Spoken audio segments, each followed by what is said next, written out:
Coming to you live from the Poison Point studio, it's Neo!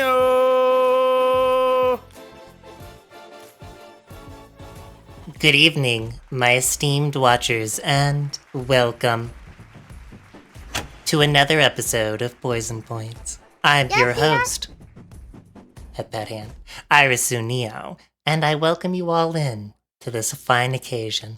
Welcome in Blaze Silver, and thank you for the sub, by the way. Thank you, Bonnie, for the dancing time. I don't know where my dancer is at the moment. Hold on. Let me go find the dancer. Oh, there they are. They were just hidden for some reason. PK, hold your horses on the puns. I promise. You'll have your opportunity to get those in. Chance Soul, who is currently streaming, you absolute goober. Thank you for coming in tonight, though. Mano, thank you for letting me know about the link issue that I'm having. I'm a goobus. You know this, though. Like, that's a normal trait. And, of course, Wisp joining us at the first table today. If you hear any clacking in my mouth, just know that I have a cough drop in my mouth because I'm dealing with a little bit of a, cold symptom.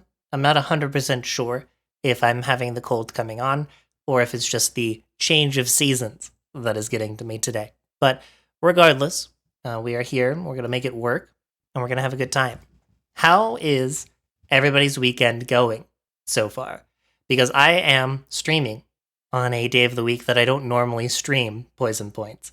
It is a Saturday for the sake of Rig, because he requested to have a day that was not Friday, and well, here we are. I will stay as hydrated as I can, Blaze. I appreciate it. The Polish Cow, thank you for the follow. I will say, I have made the executive decision, because every stream has always been the same. For like the past month and a half now, I have consistently gotten hate follows and bots. And I think it's just for the best, for the flow of stream, to not have those pop up anymore. It's also for that reason that I have made all of the base redeems 400 or higher. So if you're wondering, I'm not trying to price gouge you, I promise. It's just that was an issue that we had last night. They saw that they couldn't show up on the screen, so they ended up using their follow points to redeem stuff. Again, I am not bothered by it. It's not my problem. Don't worry, Hatato. It's not my problem, if that happens, because it literally bounces right off of my skin. My issue is that it affects whoever is watching, and also my guests on my stream. And I don't want that to happen. So, hello, Sweetly Sanguine, and hello, Hatato. You spent all day reading articles for my communications class, so that's the time. Well, hopefully your class is going fine, so. Hate Raiders getting baby rage mad, goo goo gaga, and shitting. See, the funny thing is I know it's one person. So, because the second that I said that they weren't showing up on screen, they decided to hit all the redeems at the same time. So, whoever you are out there, I have a feeling I know who you are. Thank you for being my biggest fan. Always returning every stream, despite being banned. So, well, what can I say? I like to bring on the weirdos. I can't help it. It's just part of my allure. So, I've eaten a child before I went to prison for some reason. Well, I mean, that's probably why you went to prison. So, one person with too much free time and too many emails. Yeah, I wonder who that could be. I know one person in my experience with VTubing who has made hundreds of accounts on Twitter. So it wouldn't surprise me if this was the same person doing all of that. Again, I don't care. It's literally not my problem. It is your problem. So I want to try to prevent that as much as I can. I have not done my normal spiel, but tomorrow I will be doing a little bit of an endurance stream. I'm going to be playing Crab Game with everybody. So if you haven't already joined the Discord, go ahead and enter on in there. I have an events sheet sign up sheet, I should say, for being there, making sure that you're at the stream, and you get to challenge me for title of #1 crab game winner. I win every game of crab game, so you literally can't beat me. But anyways, we're gonna be doing that for charity for the spooktacular streamathon that Gamer Outreach is doing. So our goal is to raise $100 for that. Not yet. I still got to set it all up, but it will happen. Yes, I'm the #1 crab.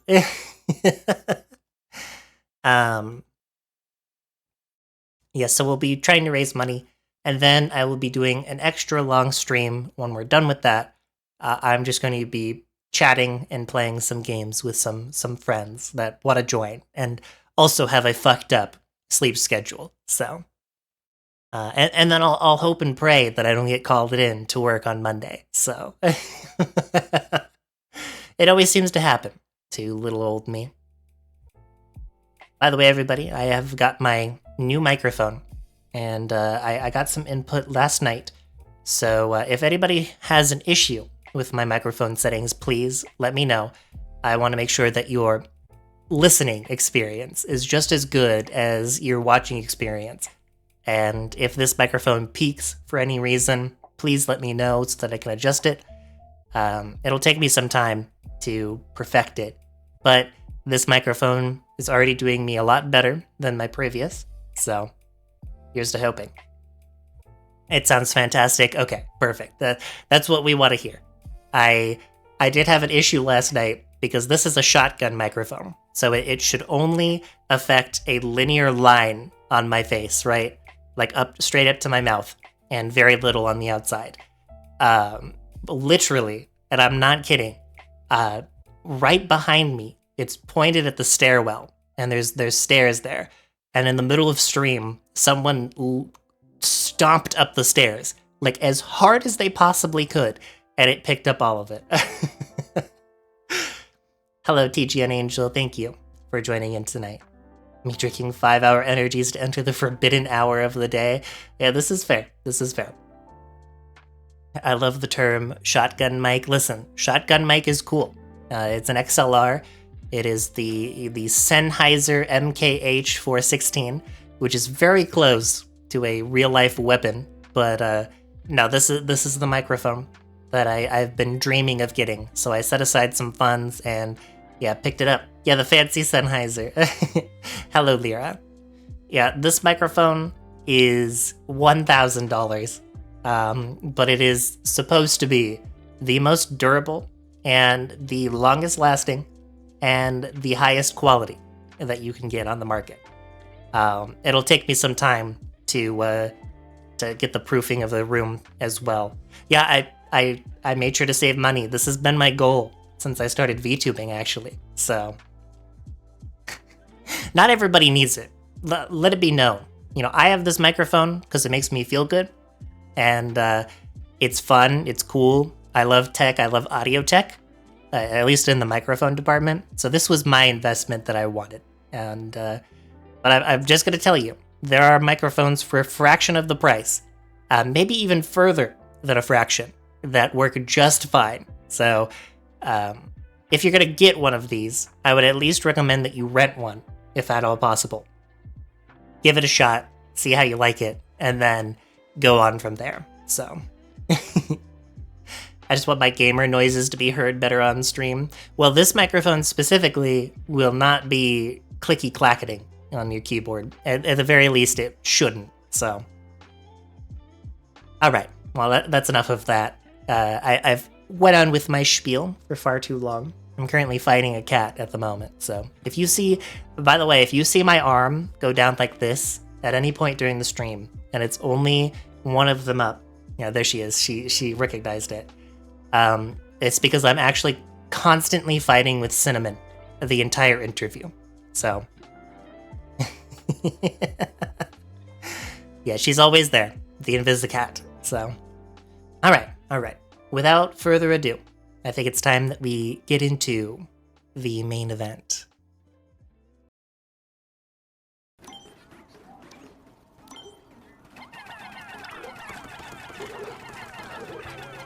Oh no!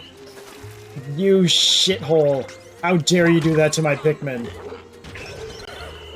Oh my god, he threw like almost 15 off the edge. Oh, my little guys.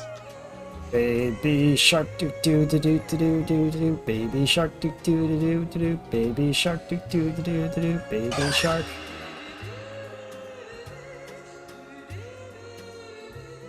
Introducing our guest for this evening. It's the one and only Rig. Hey, hello. Hello, Rig. Welcome on in. We got the applause going. I need to make that redeem last a little bit Oh, longer. Hello, everyone. How's it going? Yes. I hope you're doing well, Rig. Hopefully you're not too off-put by the gigantic no pun sign in front of you today. It was kind of a requirement to have you in. I was told that I was not allowed to have you on the show without it. Did they ever tell you this? Yes. However, as a being of chaos, I think it's only fair that we make all things fair for every member of Nova Swarm. So just for today, this one time only, everybody gets the pun restriction lifted. We'll put it over here. We'll put it in the corner. Sounds good. So puns are fair game for everybody. Great, let the punishment begin. You are allowed at any point during the stream to hit me with your absolute worst. Should you come up with a pun on the fly? Gotcha. Yes, you could say that we are buzzing with excitement. Well, anyways, with the introduction done, welcome on, Rig. Thank you for being here so late in the evening, and I know you're a little tired from playing your Souls-like game from the other night and Final Fantasy. It went a little hard last night, and then I ended up doing a rating earlier with the static put together by Sasha Sleeps and a few other friends, and I'm not functional, but I can feel it a little bit. Well, again, you're doing great, because I had a guest on the other month who hadn't slept for 24 hours, and yeah, he made it through. So I have big faith in you. I'll be fine.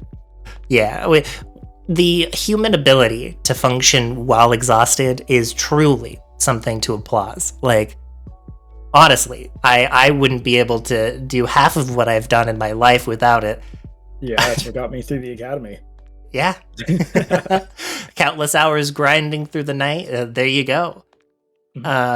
Thank you, Silver, for the gifted subs. I appreciate it. Silver hit me out of nowhere with the 5 gifted. Congratulations to Arrow Narrow, Shobra of the Shadows, Lilia Nura, Riptide, and October Stereo, which is, the thematic, because, October helped you guys with the music in your game. So yeah, they did a fantastic job on it. Yeah, I cannot wait to play it. I've been so excited, holding off on watching any stream that has it, just so I can have the clean slate experience. So, oh my god, we're gonna get all of the raids and subs in at the start. I apologize. It's all good. It's all good. Welcome in K. It's okay. I haven't asked any crazy questions yet. We just lifted the pun restriction, so I'm sure Rig is sitting here ready to attack. We'll see what I can conjure up here. And thank you for the shout out.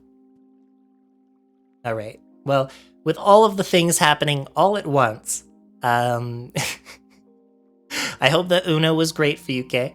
But we are going to get into the main interview. So if at any point, it doesn't seem like we're answering any questions, it's because I like to focus in on my guest in front of me.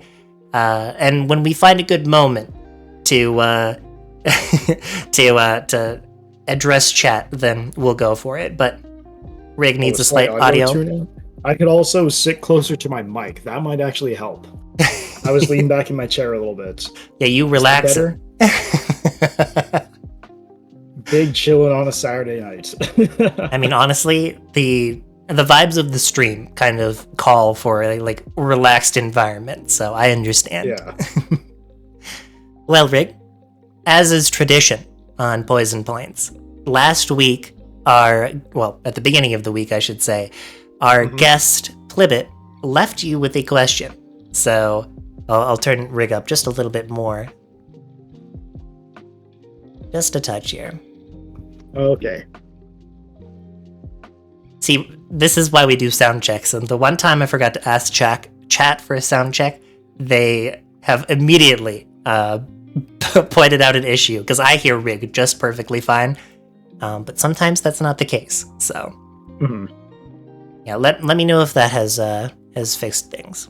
Okay, Rig, Plibbit left you with an interesting question. And you are probably one of the best people to receive this question. This question is, what is your most cursed food combination? Oh, most cursed food combination that I dislike or that I enjoy? That you enjoy. Let's go with that. Peanut butter, pickles, and sriracha sandwich. There you go. Hold on, you're gonna have to give me a minute to put all of those foods in my mouth for... I can sort of taste it. The pickle is what's throwing me off, though, because spicy peanut butter is not anything like too crazy, but the pickle and peanut butter sandwich is a legit sandwich combination that is actually delicious. Rick has a warrior's stomach. That's coming from someone with another weird sandwich combination, Bonnie. Isn't Bonnie's just like the peanut butter, banana, and mayonnaise? Yes. Is that it? Yeah. And it actually has to be in a very specific order, as we learned on stream. The jet engine fueler. That's a great name for that combination. What about this cursed food combination really draws you in? What's your appeal to it? What's the appeal to it? I like the combination of the textures, because it's crunchy, it's got that creaminess, it's also spicy, it's got like the garlic notes from the sriracha, and the pickles kind of tie it together. Okay. It's, all right. It's a good combo. The only way you could actually vary the texture up more, I think, is if you use crunchy peanut butter as opposed to smooth, but I haven't done that yet. Okay. And I take it the pickle is at least sliced? Yes, they are sliced pickles. Okay. For some Bonnie's reason, got it. reframe it in your mind as a pad thai sandwich. Yeah, I understand that. Turn up Rick more. Okay, hold on. Oh no, am I just that quiet today? No, I think I know what the problem is. I'm going to do this. I'm going to do an adjustment to turn you down, because I just turned you up in OBS quite a bit. So, yeah, let's hear some more of your lovely voice. Okay. What's another cursed food combination I can think of here? Let's see. I guess that wouldn't be cursed, but... What's the one that you hate? Like, the one that you would absolutely despise that you could come up with? Oh, no. That is a good question. Let's see. What would I hate? The problem is I eat a whole bunch of stuff all the time, and I'm kind of a garbage can when it comes to food. There isn't too much I dislike. I guess let's do a fried fish and ranch dressing sandwich. We'll do that. I could kind of see that working, though. Like, or how about this? Ranch and squid. Now you've lost me. Oh no.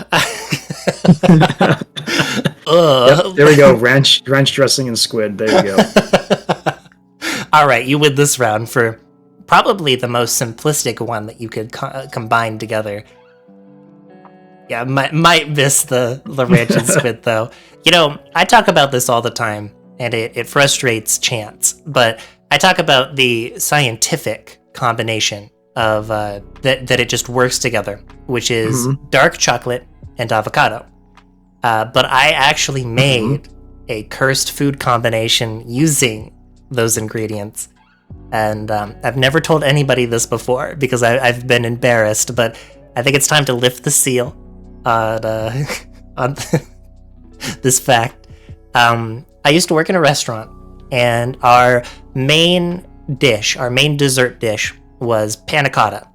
Panna cotta is a goat cheese flan, basically. Like, that's the most simple way of putting it.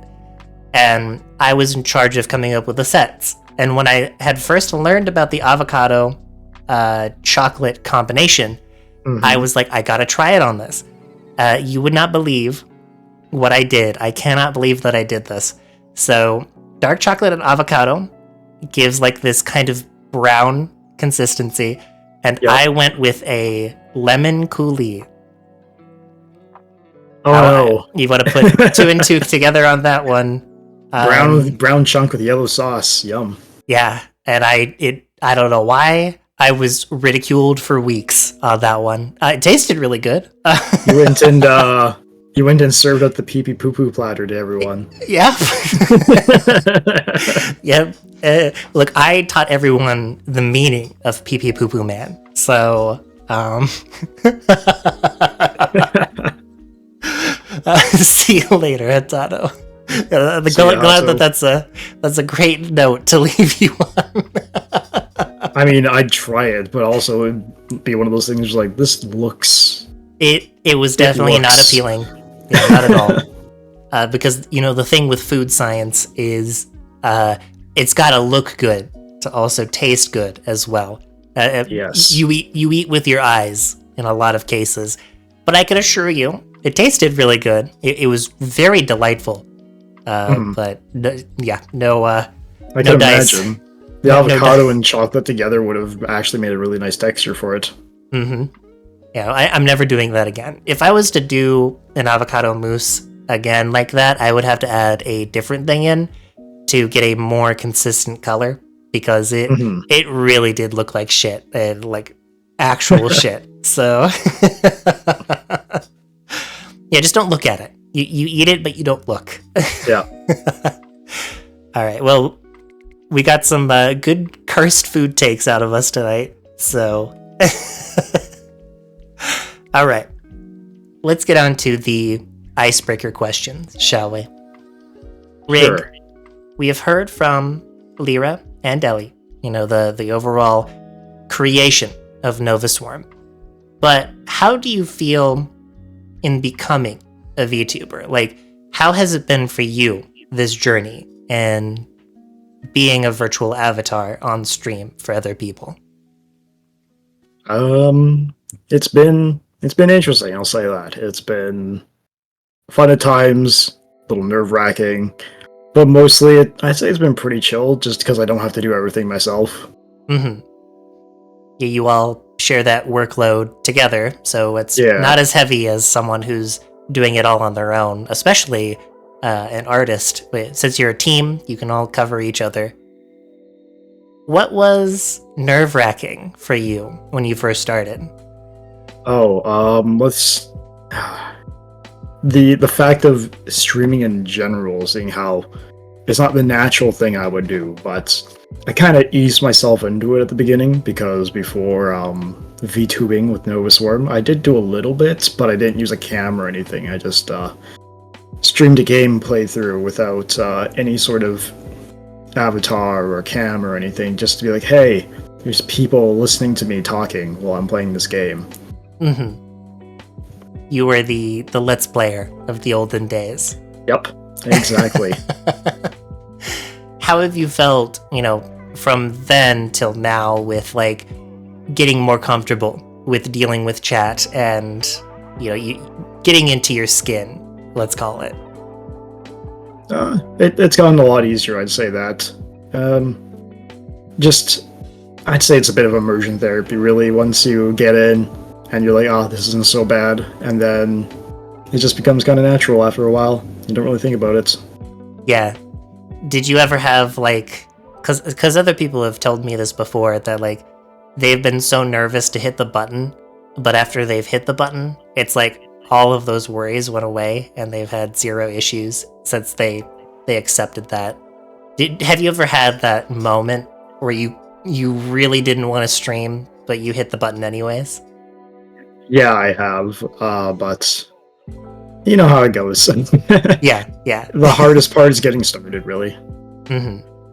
And now I love tuning into streams that you do, just vibing in the background, because you provide a very relaxing environment, I feel. Because, I funnily enough, I didn't touch on this with Lyra or Ellie, but the three of you do provide individually an experience that you would have to go to 3 different channels to get, you know? And with you, I put you on, and I do find myself falling asleep to the sound of your voice. I've heard that before, that my voice is perfect for AM radio, or that it's great to fall asleep to. Had a few EU viewers actually do that regularly, and thank me for not screaming or yelling a lot as I stream, because it just makes a very comfy place. And viewers also fell asleep to me streaming, apparently. Yeah, I was working on things while I was in VC while you were playing. I always forget the name of the Souls-like because I'm bad with names. But I was dozing off a little bit. Radio DJ RP with Rig. That would be awesome. We are listening to Swarm Radio. Next track is Never Gonna Give You Up by Rick Astley. Let's take a listen, shall we? Oh, that would wake me that would wake me up. I'd be very angry. I mean, if you ever have a fucked up sleep schedule at any time in your life, streaming in the wee hours of the morning would be a great place for you, I'd say. But hopefully you don't fuck up your sleep schedule. No, I only do it on the weekends. Yeah, and then you reset and suffer for the first 2 days. Yeah. So, in terms of content and what you bring to the channel, what do you bring to the table for the group? Oh, that is a good question. I guess a different art medium, seeing how Lyra and Ellie are 2D artists, and I work mostly in 3D using Blender now instead of Maya, ZBrush, and sometimes Substance Painter. So I guess it gives us a little bit more of a creative, diverse portfolio between the 3 of us. Yeah. You cover a part that the 2 of them don't really have experience in. Ellie has a bit of 3D experience, but you're the bastard. I'm far more. You got you are the mech engineer for a reason. So you even created Space Buffoon's Bottle Cap Starfighter as well. Yes, I did. I've actually created Space Buffoon's Starfighter and their helmet as well. Ooh, real? Oh, yeah, that's on right. The droid model, yeah. Yeah, I do remember Buffy was struggling with that day in, day out. And, well, yeah, there we go. Oh, yeah. And the prized blade of Wallachia, that too. True. I did make the Great Sword of Wallachia. Yeah, you have dabbled in many places. And Ellie is saying that you were her art lead for most of your years working together. True, I was. Can you detail that experience as vaguely as you want, of course, but... Sure. Yeah, I found myself to be the most senior person in the company at one point. So I ended up training everyone, including Ellie at one point, and basically having to check everyone's work and make sure it was up to standards and everything. And you know what? Ellie's probably one of the only ones I've never really had to worry about. It was great. I was gonna ask about that, but I didn't want to be. Yeah. Okay. You both worked at the same like asset firm, like the art asset firm, for a little bit. Yeah. Yeah, and she actually took notes. No one else did. They'd ask me the same question 3 times a day because I didn't remember the first time. Oh goodness. I was the only slightly competent one. And hey, now you are friends with Rig to this day. And well, were you pulled in by Ellie to do the Nova Swarm triage that you have? Yeah, I was. Definitely. Ellie is definitely the ringleader in Nova Swarm. It wasn't hard after they introduced me to VTubers back in the day, and then I, too, started getting a little obsessed with this sort of genre of entertainment and streaming. The gateway drug to VTubing is other VTubers, after all. It really is. It's a funny experience because you have a friend that does it, and now you want to do it, and I just... Sure, we did our sleep schedule together, staying up till 9 or 11 a.m. Jesus watching, Christ. Streams from, I don't know. Let's see, because if you got it on the right set, you could watch different VTubers from all the way from 2 p.m. PST to 11 a.m. PST when the JP streamers started going back up again. Oh, goodness. So you were out there. Was it for your own personal entertainment, or was it like research purposes? Yes. Yes. Okay. And background noise while playing games as well. Yeah, that's fair. That's fair. Many a night in Satisfactory or Minecraft watching VTubers. The VTuber trenches. Yup. It's and interesting. Ark, of course. Ark was the worst offender. It's why we can never play that game again. We're not allowed. Simply not allowed. Yeah, I've heard stories that it's highly addictive. So yep. I will never be touching that because I have an addictive personality, and whatever game that I can get my hands on, I have to like find a way to cut the cord.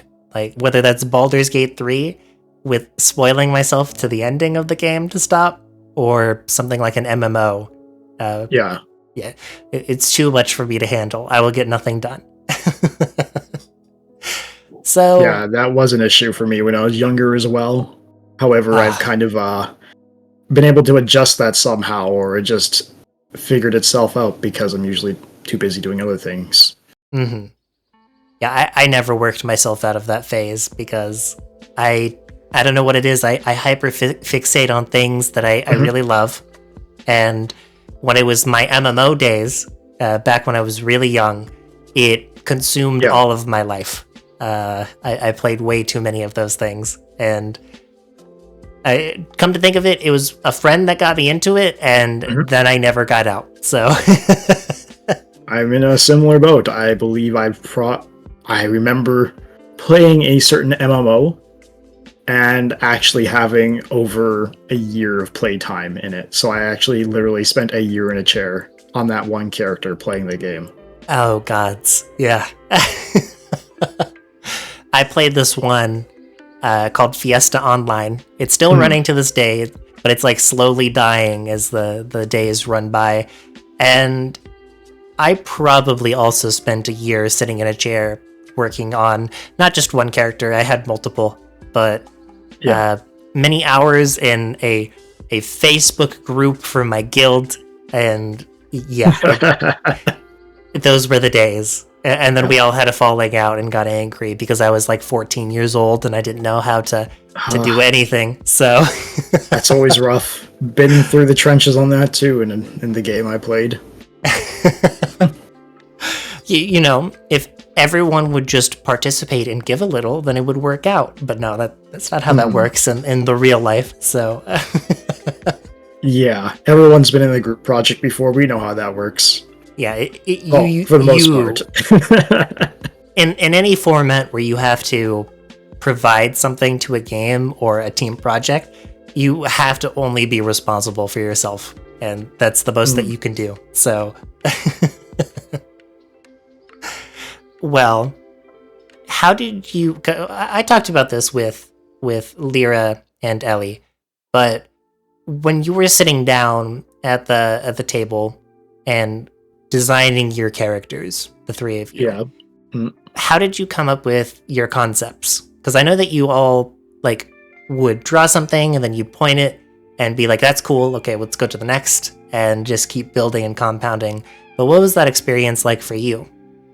It was, I think it was pretty fun. I would say the bulk of my design, I did not design myself. However, I liked it, so I was okay with it. Because I think Lyra pretty much knocked it out of the park on some of the stuff, and so did Ellie. And we just kind of spitballed the ideas back and forth and came out to something like this. Yeah. What were the words used? It wasn't the humble. You are the humble character of the three of you, where your design is not wild. You are the relatable. The relatable. I get so. I just kind of like simplistic style, really.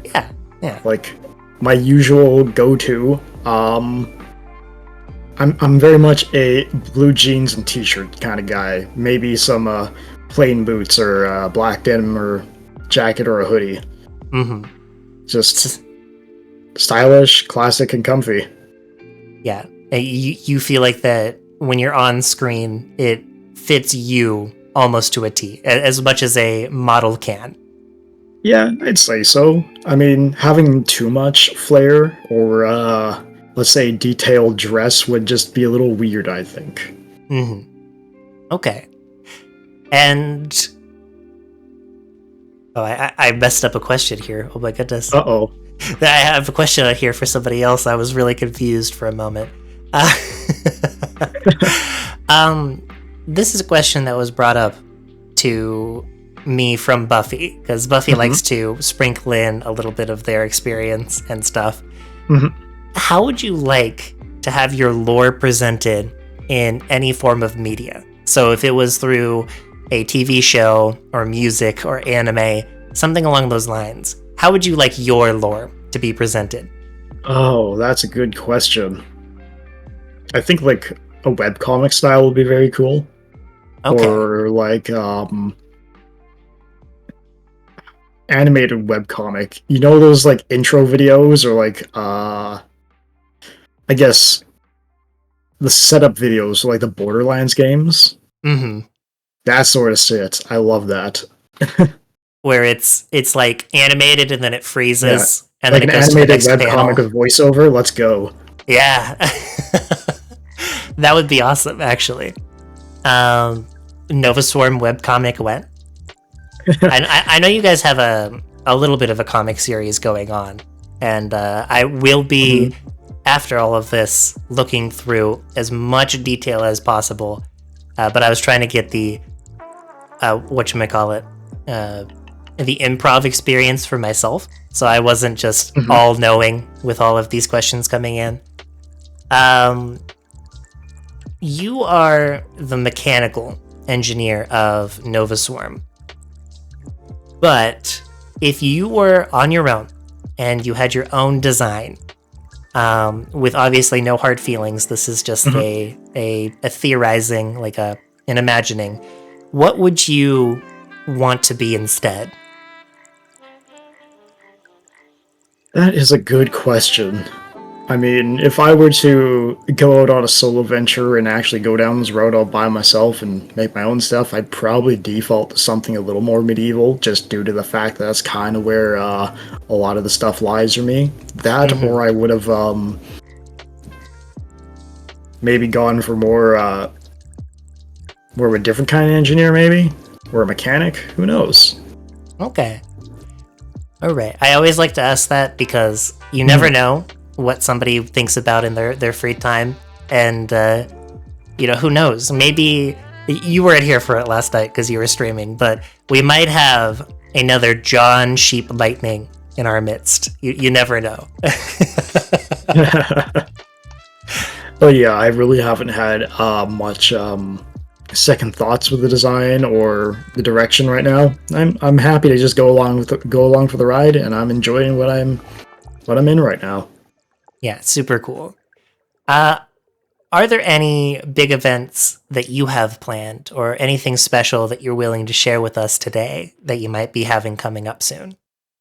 Coming up soon. Good question. I don't think I have any like outstanding projects other than I do have a bit of a backlog of things I need to 3D model on stream. Because I need to finish the mimic chest that we had for one of our things we did. I forget which one it was. Also, I have an outstanding model for a spaceship that I need to finish too. Oh, okay. I'll be excited to catch those streams if I'm not working and I'm also not streaming, because I find that when you stream, you also stream at a time where I'm either working or asleep and nowhere in between. Oh no. And such is the case with these interviews. I usually have always conflicted with my interviewees, so it's the problem. I work from like 9 a.m. to 6 p.m. every day. Yeah, and that's in PST, so that's kind of is a big chunk of time that doesn't work for a lot of people. Yeah, I work from 9:30 a.m. to 7:30 p.m. PST, so I work a 10-hour shift, potentially about to be longer, so it just gets harder and harder to meet with people. Yes, and the curse of time zones as well. Yep. Though, yeah, this world needs to... Ever-present curse.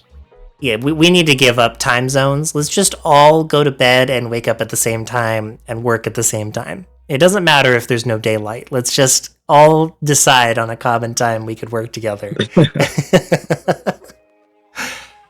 Okay. Speaking of work, let's ask a hypothetical here.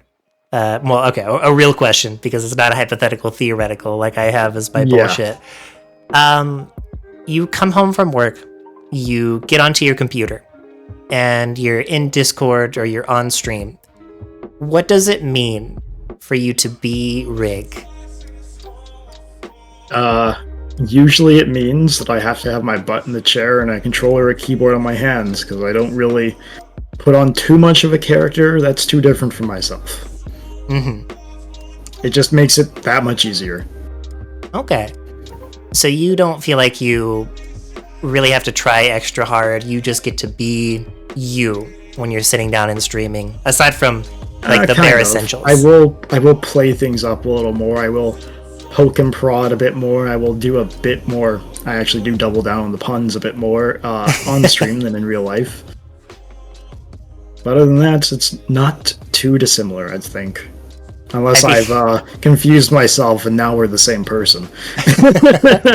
I mean, yeah. I mean, I don't know why I'm like this.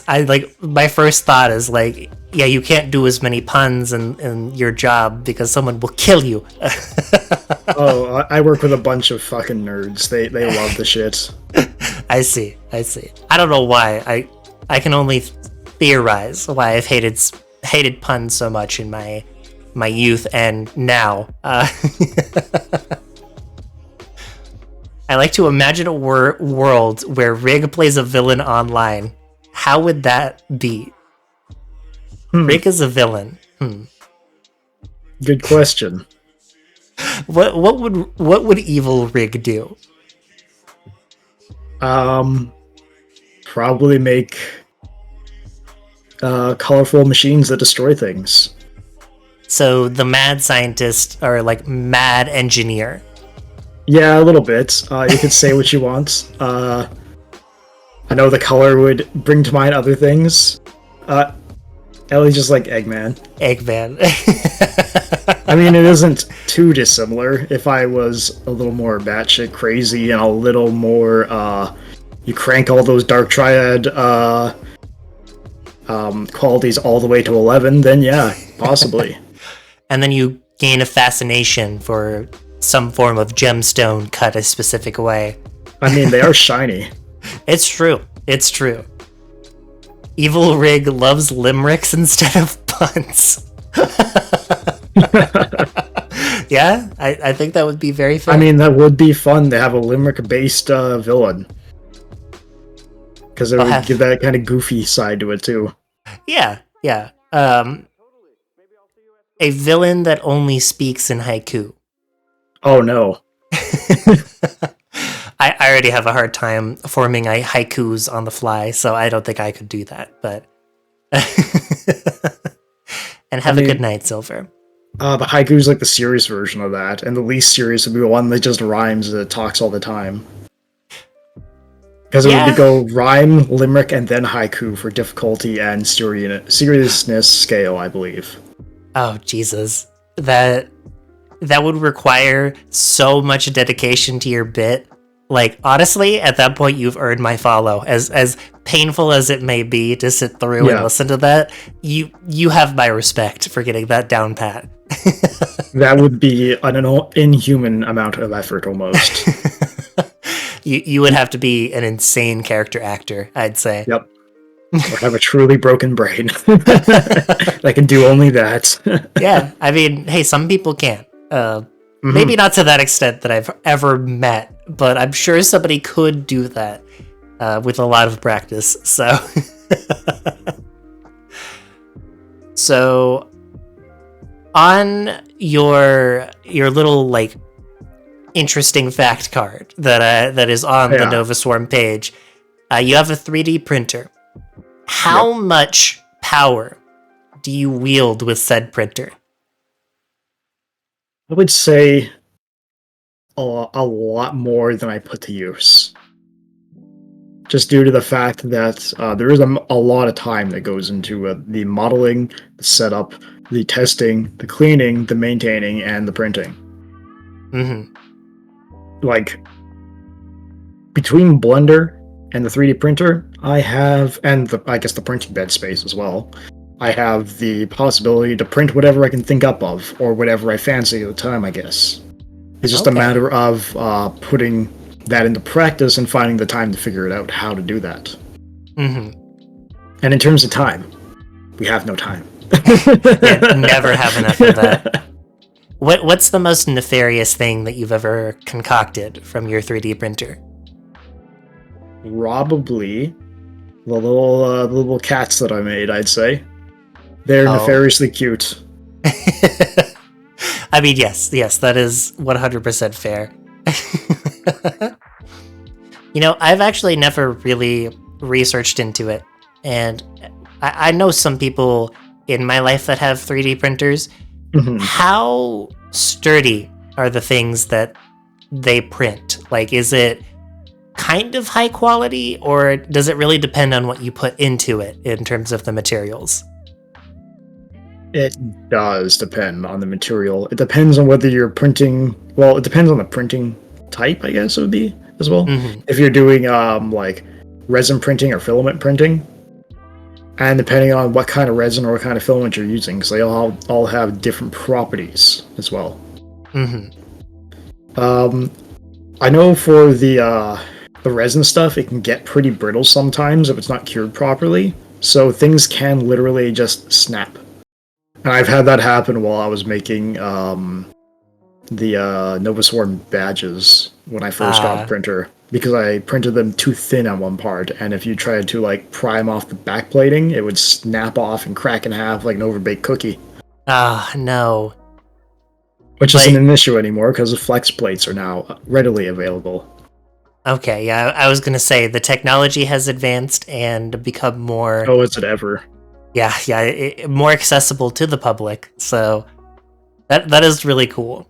If you could, and you had all the time in the world and money, let's assume, what would you want to 3D print? What's your like dream goal of 3D printing? That is a great question. I have a lot of things that I want to 3D print, including 3D print a car, Buffy. I mean, depends on the size of the car. or a 3D printer, I guess. I don't think we're quite there yet, though there has been some advancements in metal 3D printing, especially titanium, which is kind of neat. Oh, that is really But cool. I digress. Let's see. If I was just going to go with like a standard resin printer and I had the time, I didn't have to worry about doing my usual daily grind to afford this god-awful economy we live in. I would say I would probably try and make some gunpla kits or garage gunpla kits. Okay. I have been looking into that behind the scenes a bit. So, mayhaps in regards to the mechs that you pilot? Perhaps. Wink. Wink. Maybe wink. someday. See, it's classified, but you can say it as long as you wink, or you put hypothetically in front of it. Yes, if I ever have the time and I can find the energy to do so, it is something I'd like to explore. And also that 3D model of the spaceship I mentioned, as well as the Mimic, are also going to be 3D printed at one time. So it's just a matter of stepping up the institutional knowledge in order to get to that point. I have never purchased or assembled a gunpla before.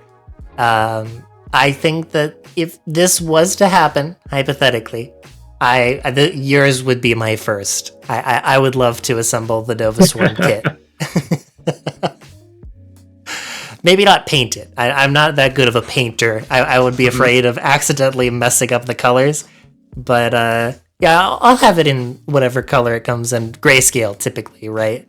Yeah, it would be like a slate gray, or let's say if you were to put it into like 0 to 1 spectrum, which my brain usually goes to, just due to the nature of my work, I would say it's either a 0.55 or a 0.6 gray. Okay. What does that mean, Bonnie? What does that mean? Hey, speaking of gray, there's Grey Devil. Hello, Gray. Don't number me. I feel like I'm being called out for not painting gunpla. Listen, I am not an artist. I don't do the art stuff. I'm very finicky. You don't have to paint gunpla. That's the great thing about them. Yeah, exactly. They're already colored. It's not like a plane. With this one, though, it would be grayscale, so... But, it would still be cool. It'd be novel. You'd be my titanium edition of the Nova Swarm mechs. Oh, man. No, 3D printing on titanium is wild, man. It is intense. Just from what I've seen a little bit of. I believe it was on a... what is it? I think it was a tested thing that they had some 3D printed armor bits made of 3D printed titanium, and just the way you can, arrange the the granular structure of the titanium makes it 3 times denser and stronger than conventional titanium that you forge. Really? Yes. So all I can think about is 3 times denser. Is that tritanium then? Is this the Star Trek material we've been looking for? that is specifically 3D printed, though. Yeah. That is wild that a 3D printer can make stronger titanium than titanium. Yeah, it's nutso. 2 millimeters can deflect a bullet. Let's go. Yeah. Make your own little shields and all that stuff. Also, I can't believe Irisu hasn't at least glued her fingers to a World War II tank model at some point, at least. It's not that my hands are big, except for the model. My hands are big on the model. I just don't work well with tiny things. If I have to fidget with something and it's dropping and I like the chords of something, I get very angry. My patience instant fuse blown. I don't know what it is. Which is weird because I'm a cook and usually with cooking you do more finer work, but nope. It's assembling something that I guess it's a difference between dicing garlic or playing with gunpla, because the garlic will stick to your fingers so you don't have to try and hold it. Yeah, that's true. And you can do some pretty fancy stuff with slicing food, so, You definitely can. And you also have to be a little bit more focused, whereas, when it's a tiny little baby thing, like, oh god, assembling a computer from scratch is infuriating. I hate it. Because you have to go in, you have to very precisely stick the cords into the motherboard, and then very precisely screw them in, and then you drop your screw on the motherboard. Now you're like very gently trying to pick it up with your fingers, and anger, rage. Without it scratching any of the connections or wrecking any of the circuits. Or you over tighten something a little bit, and you hear that slight. Yeah. Like, oh no, I broke a connection. I broke a cord. It's over. Broke somewhere. By Definitely 400. had that issue. Yeah, I had that sort of little scare when I was upgrading my own rig, actually, when I put in some more RAM and a new graphics card, because I was not able to remove the fan system in there, so I had to work around it. Because in order to remove the graphics system, I would have to remove the cooling system, I would have to remount the CPU. I did not want to do that. Yeah, because it's terrifying. No, I don't want to do it. I just simply don't. And if I undo because it was cold too at the time, I was like, wait, I should have had this running before I did this. It could have just ripped the CPU out of the socket if I undid the screws too much. Yep. On it, so I ended up wiggling a RAM card in with a few millimeters of clearance on either side, just going boop boop boop boop boop boop boop boop before I could slot it in and try and place it blind behind the other RAM sticks and try and get it in there and to click properly without crunching the everything else. Which is also double awful, because when you put RAM in, it does crunch anyways. So you don't know if you fucked something up or... It's either crunch or crunch snap. You don't want the latter. You only want the crunch part. And Buffy asks, what about Legos? It really depends on the size of the Legos. If you got me the Millennium Falcon, I'm never assembling the Millennium Falcon. I will pick up a piece, put one piece on, I'll drop it, and I'll put it down for the rest of the week. Like... That's just how angry it makes me. Give me Mega Blocks. I'll play with Mega Blocks. Hey, those are cool, right? That's not the baby version. No, it's fine. Mega Blocks are perfectly valid. They were once great, though. Yeah, I built many a fort with those Mega Blocks. Both the like the really gigantic jumbo ones, and then the normal sized Mega Blocks. Okay, so on to the lore. The little bit of the lore that we have for you. Where did you up and come from? Did you go to the same academy as Ellie? Yes, however, it was not from the same area that I was in. Okay. I moved in order to attend the academy. I see. How far away-ish, asking a D&D question, was it from your home? About, let's say, if we equivalent the time distance, it's not abnormally far, but it is a day trip, we'll say. Okay.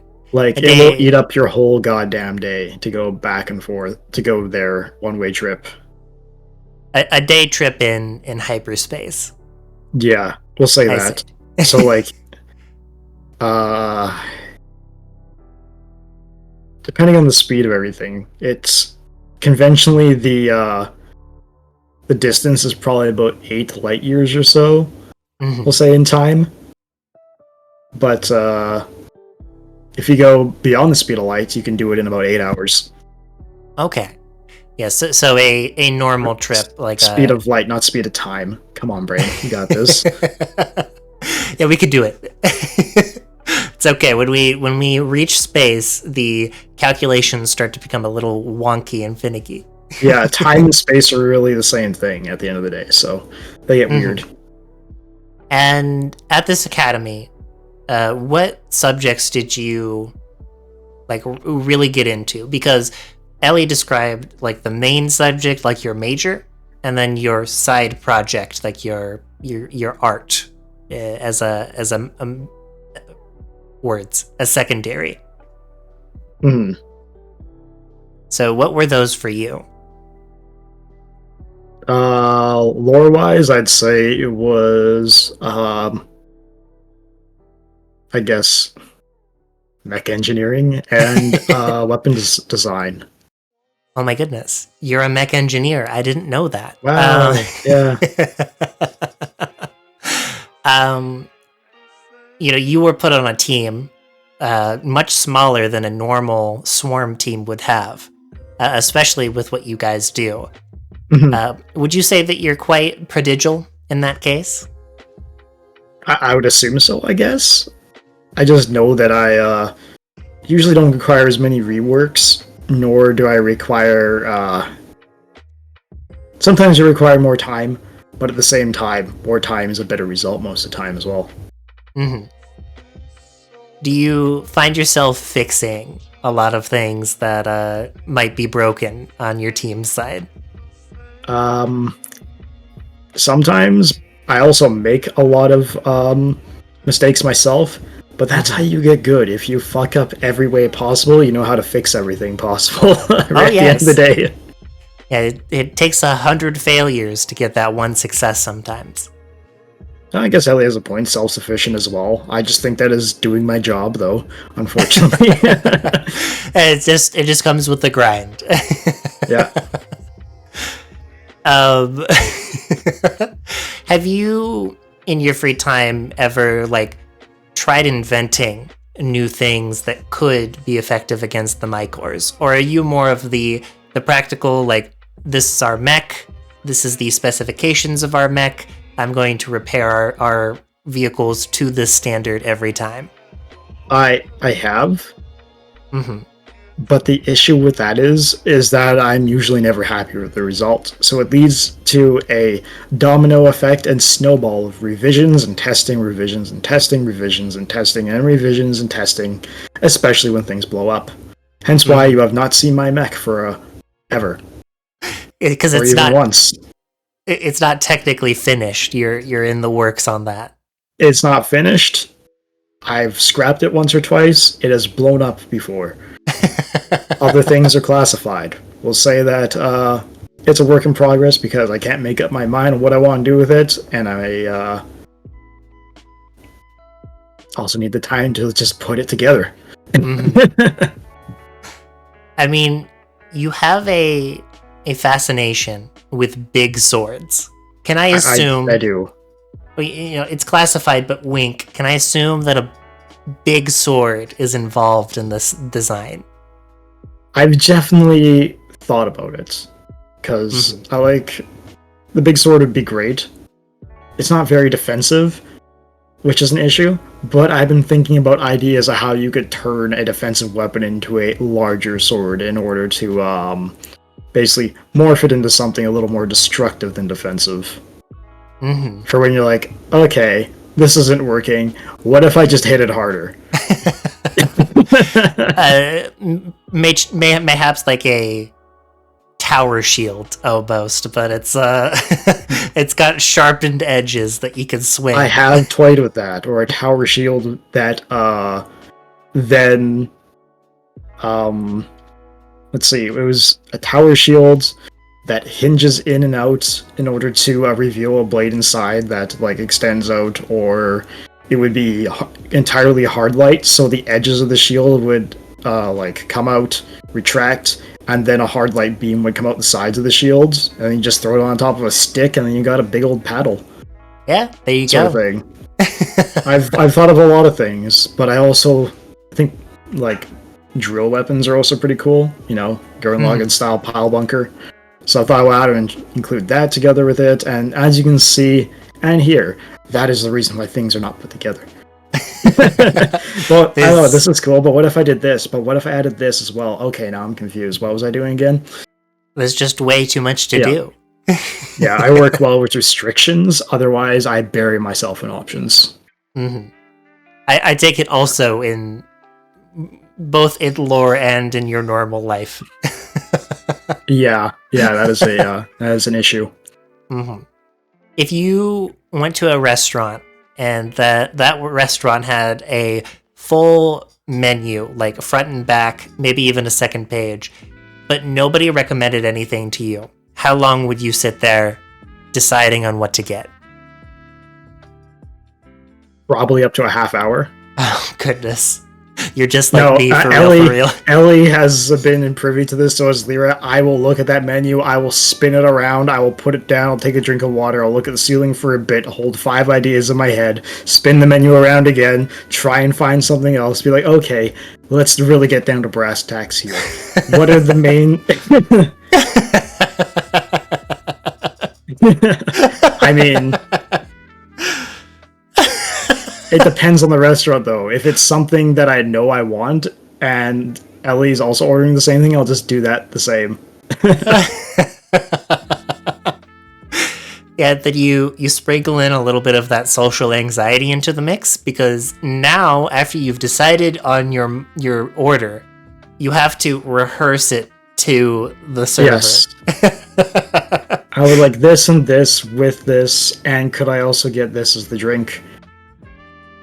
And then they hit you with the, do you want fries or salad or fruit bowl with that? And you're like, oh, fuck, I gotta... yes, the super salad. The super salad.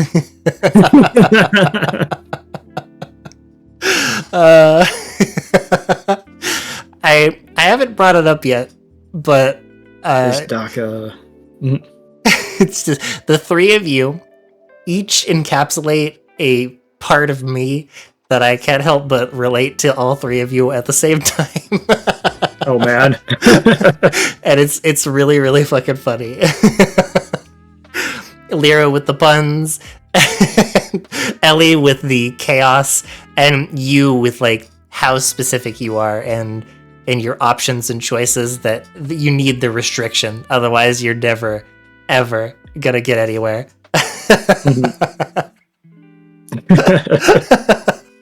I love all three of you. You truly one of my favorite VTubers to pull up. To pull up and listen to at the end of a night. Call sign Forg. Call sign Hopper. Yeah, there we go.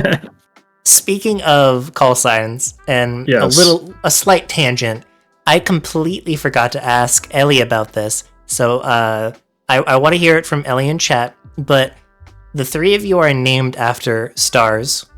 And I never got to ask Ellie, but what specifically, is it a constellation or a star that you're named after? For me, it is a star. Mm-hmm. Is that star a part of any constellation, or it's the Orion constellation. Okay. What fascinated you about that star? I mean, I didn't really have a big overarching plan about choosing that one. I kind of went to a list of stars and constellations and looked at them.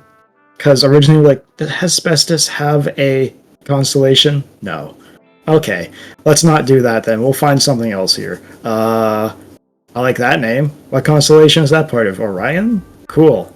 Alright. That works. And there you have it. Pretty much. Plus, it also shortens down into an easily sayable name, which is great, I think. Mm-hmm. Yeah, because I won't lie, trying to say your full name, so Rigel, and then the nickname Rig, I want to say Rigel instead, and it really messes with me. So I always go with Rig every time. It's just easier. I mean, Rigel, like royalty-wise, could be a good spin on the name as well. Yeah. I've heard other people pronounce it Rigel, like Miguel. Yes, that is a... you have a bunch of options there. I just feel bad because I'm and Rigel for some people too. Rigel. I'm a big stickler for saying people's full names every so often. Yes. As Buffy will know, I will say Space Buffoon. I knew somebody with the nickname Callie, but her full name was Caledonia, and I would always call her by her full given name. And I don't know, it's been a quality I've had. So whenever I get tongue twisted with the name, I feel terrible. But if you ever happen to see her, I'll take no offense to it. I'm so used to it at this point. I'm like, maybe this wasn't the best name. Maybe I should have chose something easier, but at least the shortened version is easier. I mean, at least it's not like, binoculars for Bonnie. Binoculars Yeah, we've had that happen a few times on raids. Wasn't another one that you guys are messing around with Bionicles Live? Yeah, Bionicles Live. People mess up a wide variety of names. Yeah, it happens. It happens. I know. Oh no! Oh no! The vampire. She's here. We love you, bud. Okay, so similar to the 3D printer question, if you did, you had your fill of options and you've decided on a design for a weapon that you think would best help fight the Mycors, you were given infinite money and time, like let's say you completed it right now, what kind of weapon would you go with? Okay, infinite money and time for that. I mean, if it was something, it depends on which kind of classification a mech would be for, I think. Mm-hmm. It doesn't necessarily have to be for one of your mechs, but if it was like an all-encompassing weapon. Okay. All-encompassing weapon to take down something that is weak to fire or hard light. Let's see.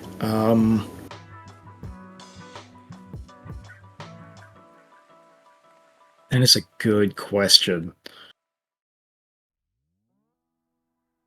Maybe I should have asked you this previously, so you had a chance to think about it. Because I'm going through like many different options right now. Because if I'm going from sheer practicality as well as versatility, that's also an over-encompassing weapon.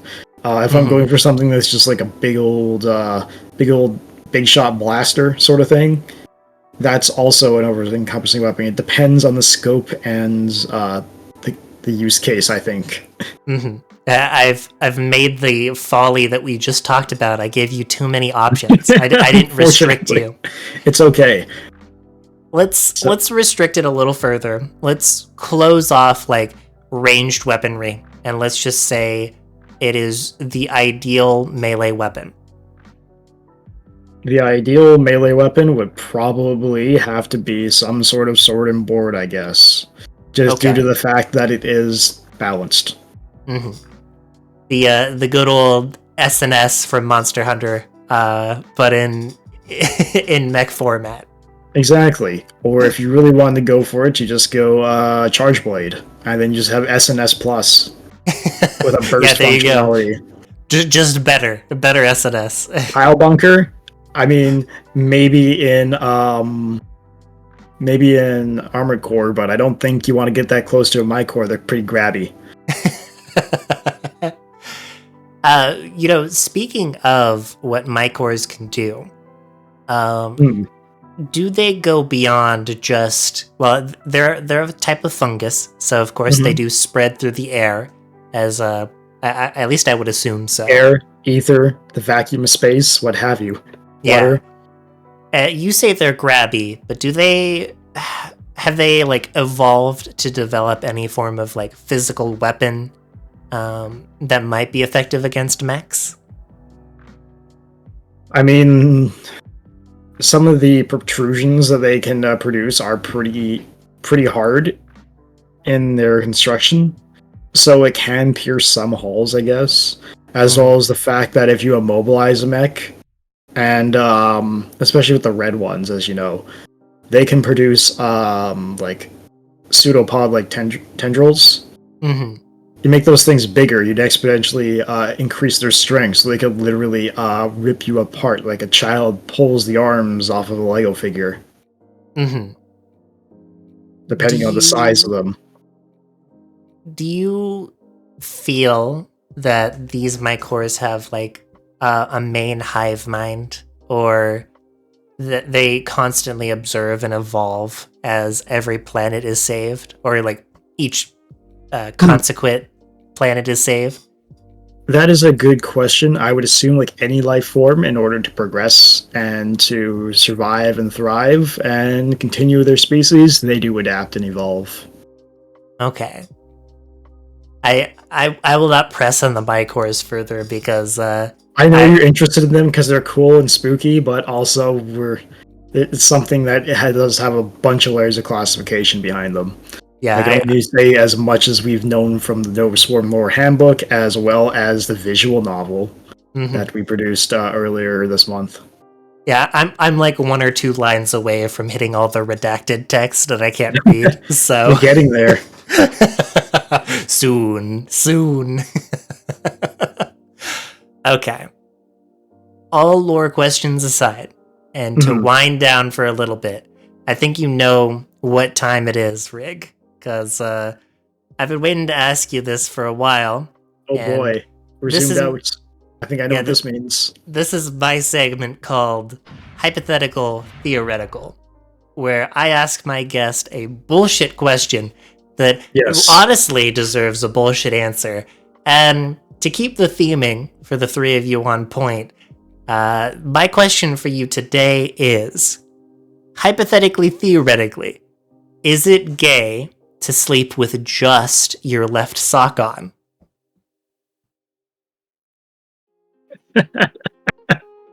I don't know. It's not something I've ever given any thought of, to have only one sock on.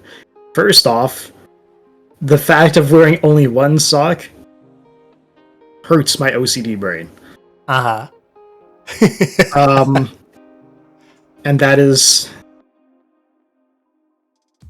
I'm trying to get past the one sock thing here. I'm going to say probably no on a logistical thing, on a logistical grounds.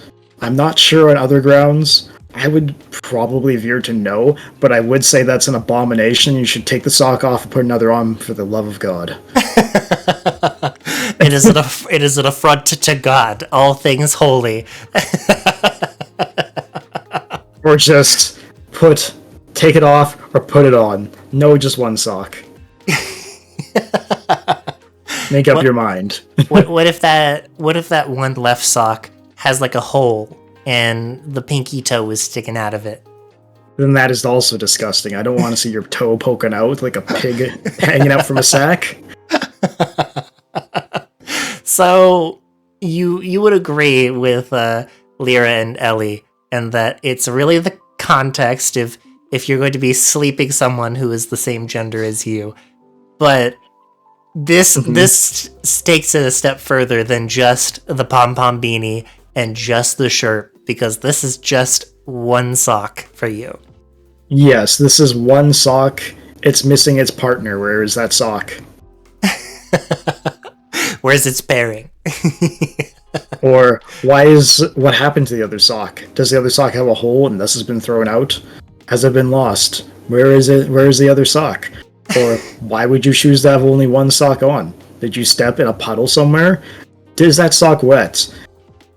Did it get dirty somehow and you just were too busy to put on another sock? Or is it just because that one foot is cold? Why is that one foot cold? If you're wearing one sock, you should probably put your foot back under the covers instead of having one foot hanging out with a sock on. At that point, we're delving into like biological issues with your body. Your right foot is producing enough heat, but your left foot isn't. So you need to have the sock on that foot instead. Your humor's out of balance. I prescribe leeches for that. If you wear one sock, you should have leeches. Oh man, you will hate me, because as much as I am stylish in both my tops and bottoms, I am a certified mismatched sock wearer. I think that's okay. I think that can work sometimes. That can be fun. So you think it's fun to have a crew cut sock with like a winter sock? I didn't say that. I meant different colors.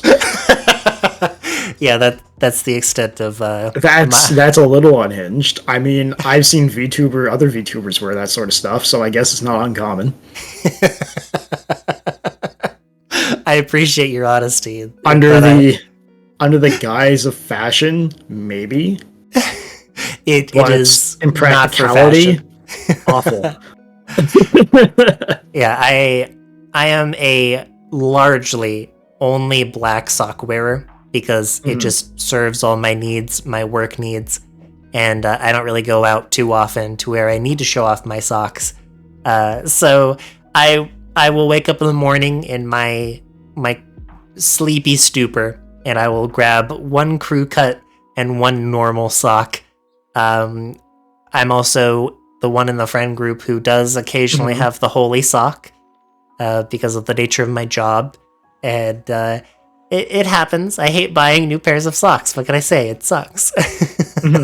Wait, hold on. Puns restricted or unrestricted? It sucks.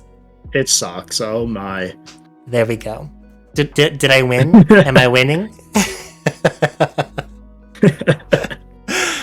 Well, I've yet to be defeated, so we'll see.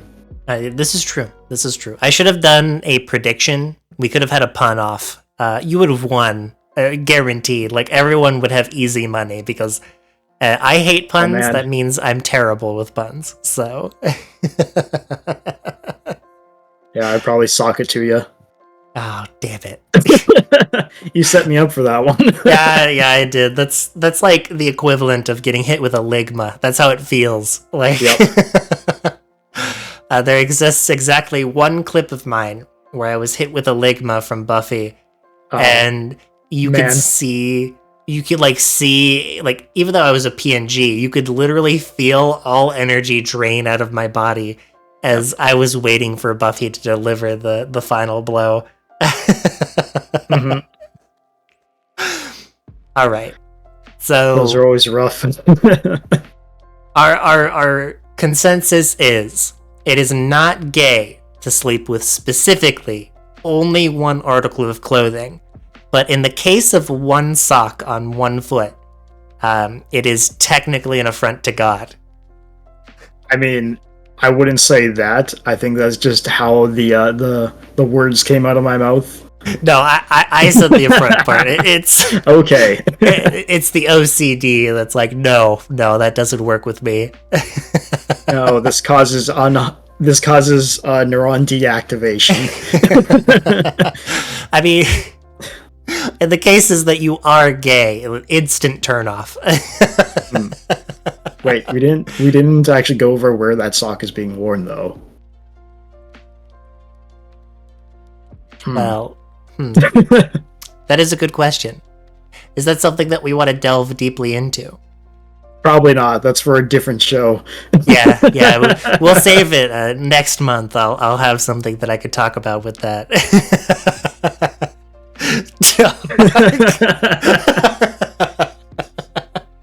All right. Before the conversation delves into a dark place, I think this is a great opportunity to take a really quick break. Hogwarts. Sounds good. So let's get up and stretch, run to the restroom. I will be playing an ad, but when we come back, if anybody has any questions for Rig, I do have him under legal obligation and poison to answer anything that chat might have for him. He just probably won't remember the poison pit. Remember All what? Right. Yeah, exactly. All right, we'll see you in just a moment.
All right, everybody, we are back.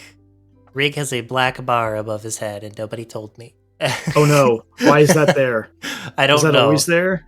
I think it is. It's a guest star feature, I believe. The good old guest star, baby. A guest star feature? I wouldn't think that's a star feature though on my end. Maybe if I. Oh No. You're perfectly fine as is. It's literally a bar that they put there for absolutely no reason, and I've never been Okay. able to figure it out. So, all right. Well, we got some great questions for you today, Rig. We do. Starting off strong, Ellie wants to know, what is your dream car? That is a very good question. I've thought about this many times because I have a particular interest in cars when it comes to styling as well as practicality. Mm-hmm. That's a really good question. I would probably try to either get something new and customized or get something old and do a resto mod shell drop on a new frame build, probably. Okay, so sort of reworking it from the ground up and making it spick and span. Kind of. There's been some people who have done like a old Oldsmobile Super or something like that, and they threw it on a custom-made chassis and stuff to make it handle like a contemporary car, sort of say, and actually be safe for the road. Or there's also the thing of going, oh, this car, but only if it had a different version. Mm-hmm. Like, one of the easiest ones I can think of now would probably be, without diving into a whole bunch of different body styles and stuff, I think if you were to get like a Dodge Charger, but make it a station wagon. Oh, yeah. I vaguely know about cars enough to understand that one, at least. Like the newest Dodge EV Chargers. Mm-hmm. If it came in a station wagon model, that'd be really sick. Mm-hmm. Or if you were to get something really neat, I'm a bit biased towards station wagons, just to say that. Or like little hatchbacks as well. I think they're neat. Mm-hmm. Mm-hmm. So again, something that you build, like you have a hand in it, and in converting it and creating it in your own way. Yeah, if it's at all possible, I'd like to figure out something that's a little customized. I don't want to get an off-the-shelf model or like, hey, give me a Lamborghini. I have no interest in a Lamborghini. I have no interest in a Ferrari. I have no interest in a Koenigsegg. I just don't like the supercars. I find them gaudy as hell. Yeah, that's fair. Not only are they impractical for the road, but they are just a flaunt of opulent wealth I can't get behind. I feel you in that regard. I wish that this car was not tied to the biggest asshole on the planet. Oh no. But I've ridden in Teslas before for Ubers. That's the big issue with them. They are really nice cars, and they are spooky about how fast they go. Yeah. But unfortunately, they are tied to the Muskman. Everyone hates the Muskman. Yeah. If it wasn't with the muskrat himself, I would save up to buy that as a dream car of mine, because they're very nice cars. It's just very sad. Yeah. Also, congratulations, Nep the Florida man. You are in a pun safe zone for just this stream. So, okay, that's good. That's good. This is a question. So I'm going to skip down just a little bit here. This is a question that I wanted to ask all three of you together, but I do technically have all three of you here now. How did you all become friends? This is from PK. I forgot to mention that. I think it was Overwatch. That's the bonding experience happened. Yeah, because I played a little bit of it when it first came out on PC and stuff. And then when Ellie was working in the same company as she mentioned that her and one of her friends were playing Overwatch. I'm like, hey, I play Overwatch too. Yeah, I don't play Overwatch together. It's hard for me to find good teammates because I play as tank a lot, and I play Reinhardt, so I need a lot of babysitting. Humble beginnings. And now you're all stuck together like glue. Seems that way. That's cool. I wasn't expecting it to be like I had a feeling that it was like one of you knew the other, so you became friends as a proxy in that regard. But Overwatch was not something I was expecting. Well, yeah, this was back in like what? I guess it would be like 2017, 2018. Wait, So that was when Overwatch was good. yeah, I suppose so. Man, it has been out for longer though, right? That it came out in like 2014, 2015. It must have been. Yeah. Good things can come from Overwatch after all. Yep. 2016. God, I feel like I'm in a time lock. That's not real. I feel like it came out I know, earlier right? than that. And 1990 was 10 years ago. Yeah. You wouldn't know it. Yep. I played since launch, but didn't play with Rig Overwatch the entire time. Yeah. That essentially is how we developed our dynamic. Yeah, the tank, the support, and the DPS. Yeah. Or back in Overwatch 1, Ellie mostly off-tanked or off-healed with either one of us. Mm-hmm. Yeah, because you needed that back then. You had to have a tank that was on the same page as the tank, otherwise the team fell apart. Exactly. There's a lot of I think our most prodigal matchup was Reinhardt, D.Va, and Moira. Huge. You love to see it. You can tell who's who just by saying those names.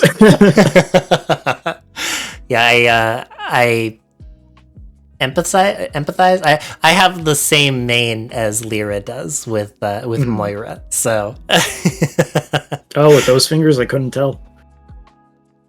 Well. You wait. I'll shoot a light beam out of one and the dark sucky powers out of the other one. Yep. Buffy wants to know, would you choose to create a Nova Swarm licensed Lego kit or Rock'em Sock'em robot set? Lego kit. For sure. Yeah, because you can use that Lego kit to make a Rock'em Sock'em Robots game.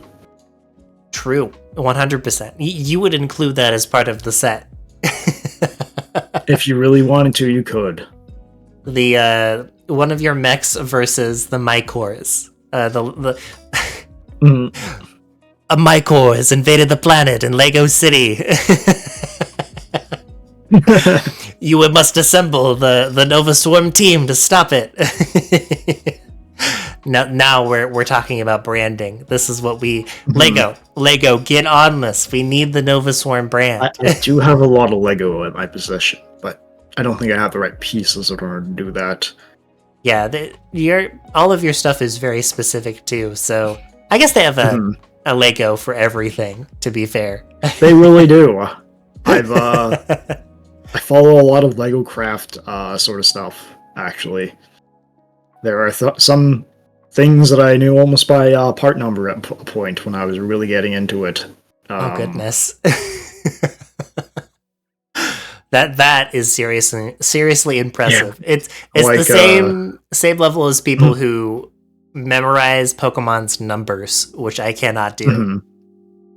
No, there was a time where again, Overwatch, where the Overwatch Lego kit came out, and lo and behold, there is a split set with D.Va and Reinhardt in it. So guess what Ellie and I did? We split it. Built it up. And when we did that, I looked at the D.Va build and like, they got it wrong, you can do better. And I sourced out parts from the internet, grabbed those parts, took them to a D&D night, and reassembled and built a +1 version of the Overwatch license Diva kit for Ellie that night. Oh my goodness. Do you both have those still assembled? I have mine in a display case beside my Gunpla. I think Ellie's might be somewhere on her desk or something like that. Okay. Yeah, I was gonna say. Added stuff to the Reinhardt as well. I made it look like the Overwatch 2 Reinhardt instead of the Overwatch 1 Reinhardt. And I also dabbled with putting like Gundam parts and Gundam wings on it, made out of Lego, so it looks like a mecha instead of a exosuit. Ooh. Yeah, I was gonna say, like, we need pictures of this stat or whatever you're able to take a picture, because I want to see what this looks like. It's all like poorly balanced. Yeah, I imagine, because Diva's mech is very top heavy, so I can't imagine that being balanced quite well. Yeah, even like the base version of it was quite poorly balanced as well, just because Lego doesn't have the best ability to hold things up. Mm-hmm. And also over time, like the pieces that like consist of the hip joints will either seize or loosen over time, just like with regular Gunpla. So then it will actually lose its ability as the plastic ages and shrinks. So it doesn't have the same like height mechanical fit anymore, and will actually physically be looser no matter what you do. Yeah, it's the pain of assembling anything. Even like Nendroids will fall apart very, very fast over time. Like mine. I have a Mercy Nendroid, and she will not stay in the stand anymore. She falls out at the slightest budge, and it's so sad. I want to display her so badly, but nah, it just won't work. That is pain. Ellie wants to know, if you were isekai'd into any anime, which one would you want to be isekai'd into? That's a good question again.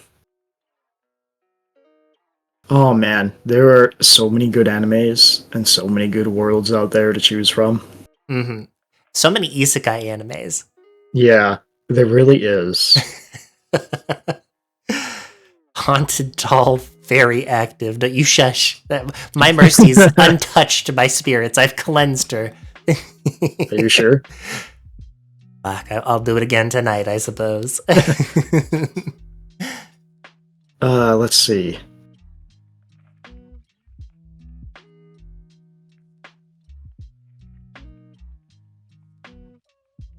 I'm trying to think of something, because each time I think of that's I'm like, oh, that's on isekai. The world of Shield Hero doesn't sound great. Yeah.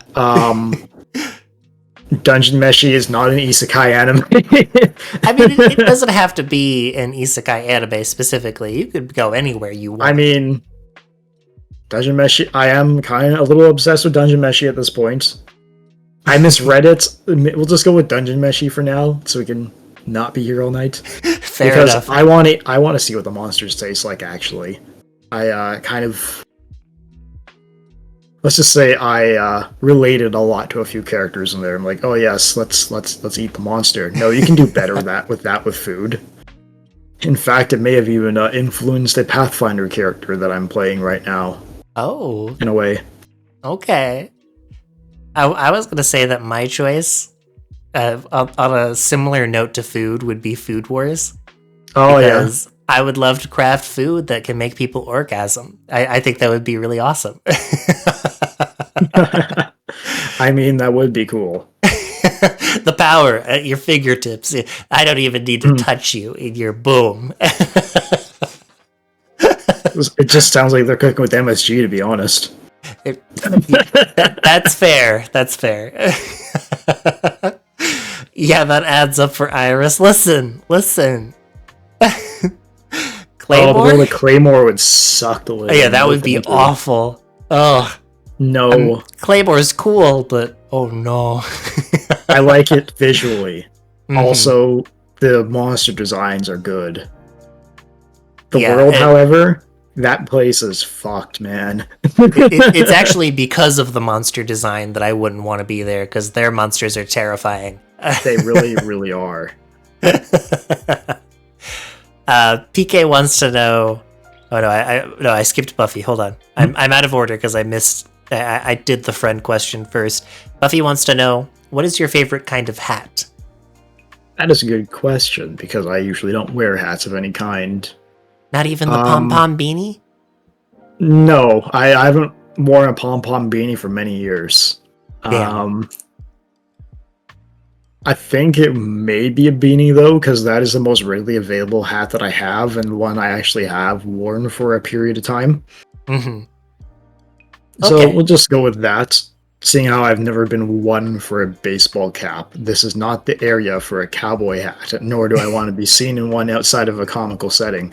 There was almost one time where I almost got like it's like an Outback style hat when Ellie and Lyra were around, and they were like, "Oh, they both have hats." I'm like, "What if I had a hat too?" And then I should have given Lyra the hat question and Rig the soda question. Yeah, we Yeah. basically flipped them around. Though I could be convinced to wear a bucket hat, I guess, if I found one that I liked. Fair enough. I am a huge beanie wearer. I love beanies. They're just nice and comfy, and they hold all my hair together. So that's kind of how I use them too. Back when I was in the academy, one of my main things to do was if my hair got too long, because I couldn't afford it, I would just throw it all inside the beanie and basically brush all my hair back and put the beanie on. yeah, And easy then peasy. there, it's combed backwards, it's stuck there, it doesn't get in my face. I don't think about it for a while. I can just get back to work. Yeah.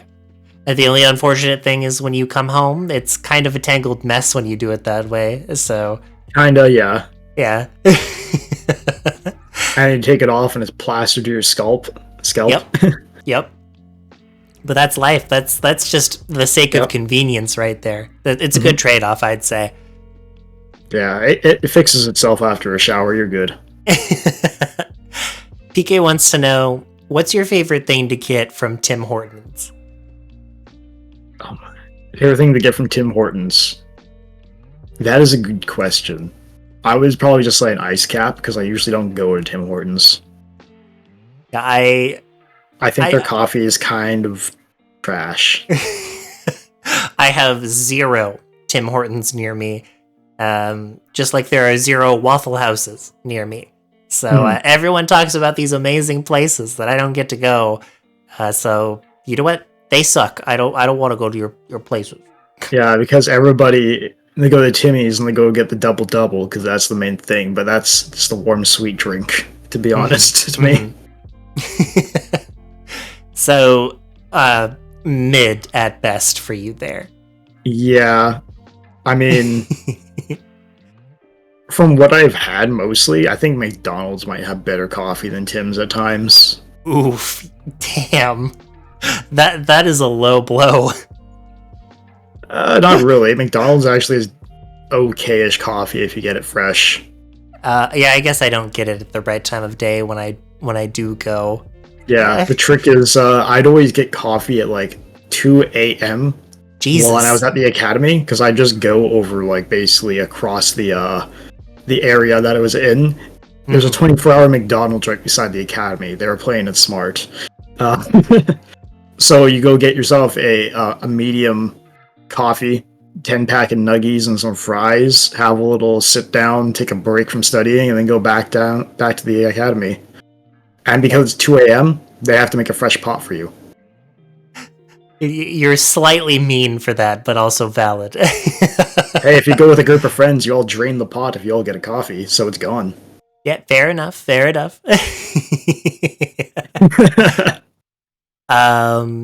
Let's see.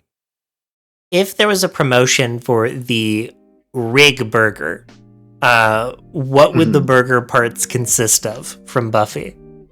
That's a good question. I would have to say the patty itself would be a chorizo patty. So we'll go with that, chorizo spiced patty. half and half beef and pork blend, I think. Let's go with, let's see, what do I want on there? Good question. Peanut butter, pickle. Oh no, you don't put peanut butter or pickles on a burger, okay, but this burger would not have pickles. It's not a pickle for burger. And I don't want a goober burger. I've never wanted to try that. For those who don't know, a goober burger is a burger with peanut butter on it. It's known as a goober.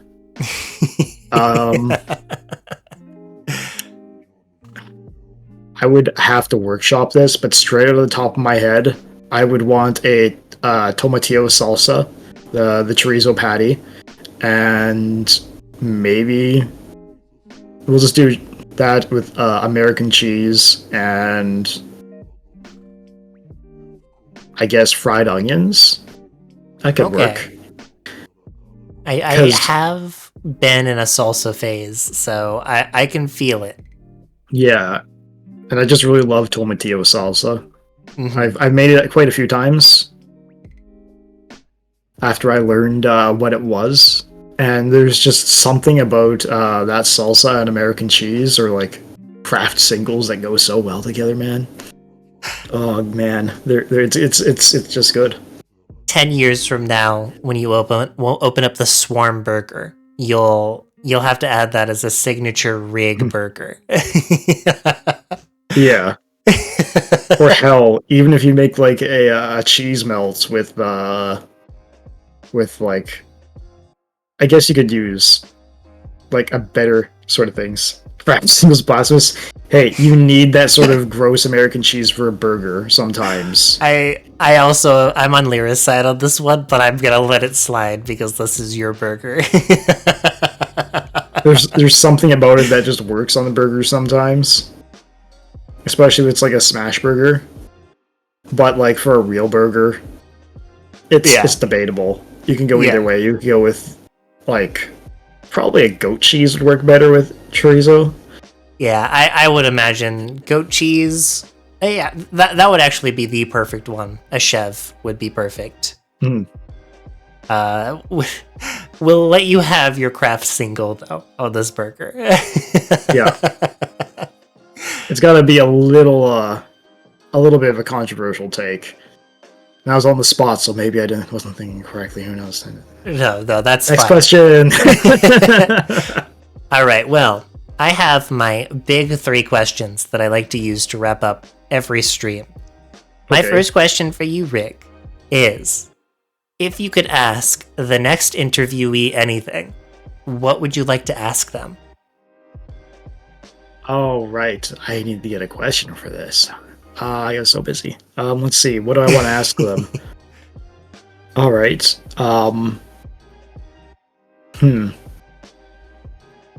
Let's see. What do I want to ask the next interviewee? I mean, we are in the theme of Space Month, too. They're all going to be space VTubers, so that does help you narrow it down just a tad. It does, but it also, I think of one that would be good. If you could turn any food into like a portable... Starfield isn't a great game that I know of yet. I haven't tried it. I've heard mod mixed reviews, but I have a certain fascination with their chunks, the little cube food that they have in the game. I find them just heckin' hilarious, and I love them for some weird reason. It's just a little cube of food. What kind of cubed food would you want to make? This is a great question. What food would you want to turn into a food cube? It's crazy that you bring this up because I was actually thinking about this the other day. Star Trek's main ship design, like their choice for designing in a ship, is that they have a cantina or a cafeteria that with whatever material that they use can make anything, like any food appear. The replicator, yes. Yeah, how do they do that? I don't. I know they probably have an explanation for how it works, but Mhm. how? How it's probably synthetically materialized food using the molecules that make up the food. If you break it down into its components and then assemble it through some sort of electromagnetical stasis, and then it all comes together in the end to be molecularly identical and visually similar, then you have technically meat, right? Technically, Buffy, you and I are on the same page. I It's was like, microplastics. I was literally about to say microplastics. That could be part of it, because I always complain that it always has a strange off-brand taste. Yeah, I mean, That could be either like a faint ozone aftertaste from it being replicated, maybe. I'm not sure. they do bring it. I think they bring it up on Star Trek Voyager. Yes, they do. Where they have an episode where like either the machine goes down or they just want to help bring the spirits of the crew up, so they all have a day where they make something like themselves. They get the food from storage and make it themselves.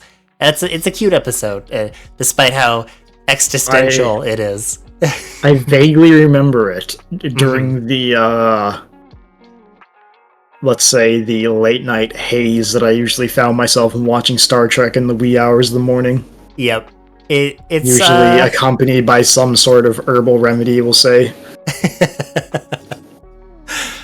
All right. So, if you could turn any food into a cube food or cubed food, what food would you want to make? This is a good question. Exactly. Yep. Second question for you is, if you were a drink at the bar behind you, what kind of drink would you be, and what would you name yourself?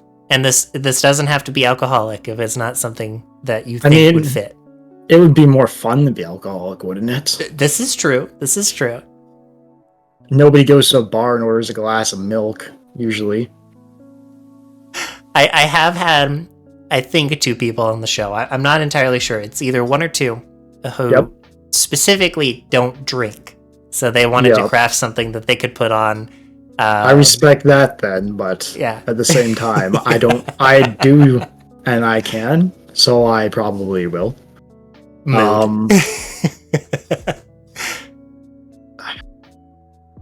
Again, this is going to be a little bit of a controversial idea, because this again stems from some shared time with Lyra and Ellie when we were grabbing groceries, and I found a certain drink concoction that they find highly suspect that I adore.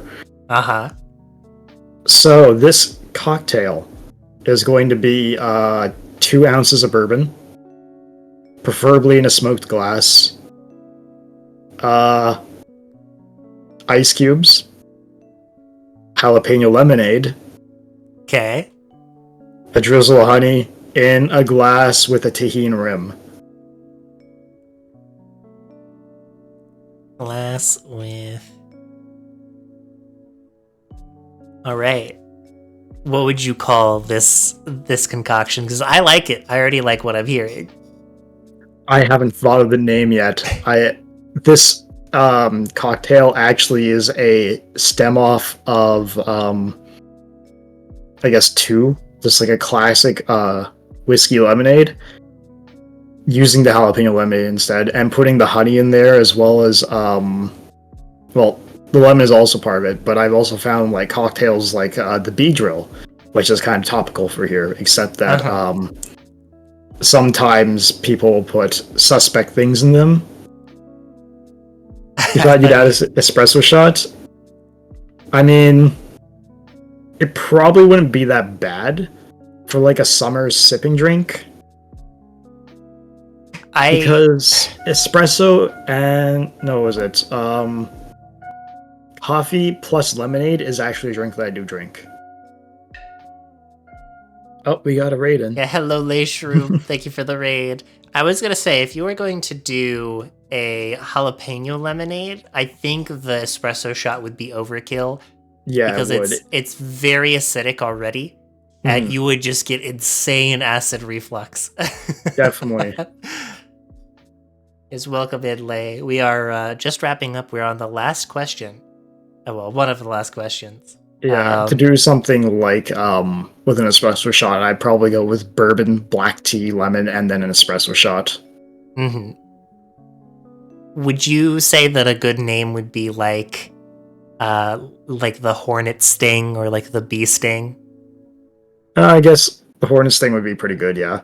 Okay. I We'll was keep it toying around with topical. that, but if you're going to suggest it for the bar, I'll take the name. I like the idea that it touches your lips and you feel like that sting immediately. Mhm.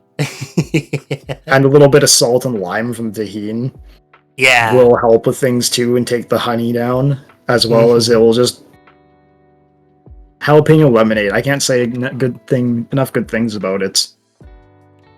Yeah, you are the second person now to recommend a drink with jalapeno as one of its like accents, its main accents. So Oh wow.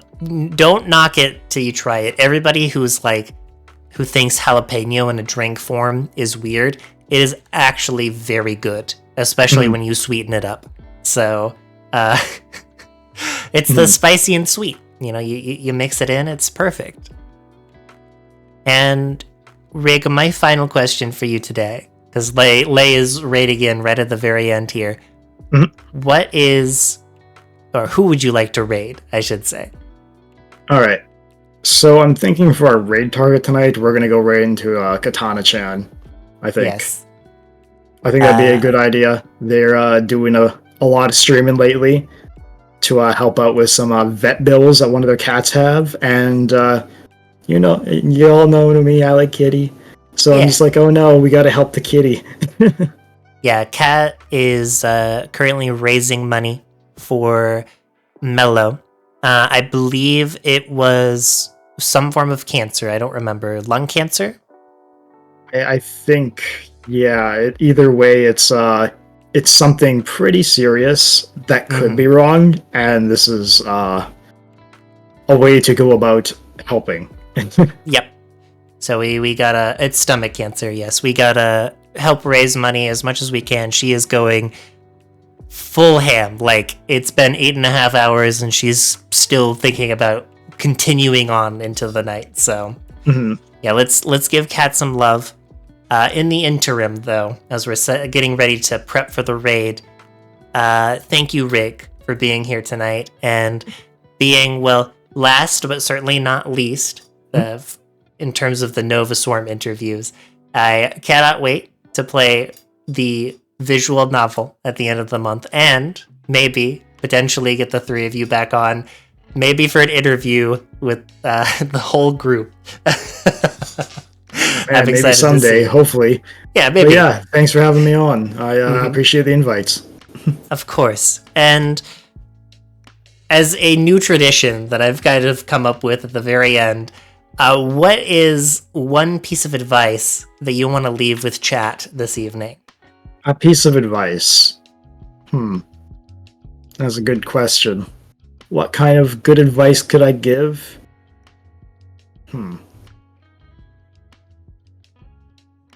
I wish I would have taken some of my own good advice in the past, but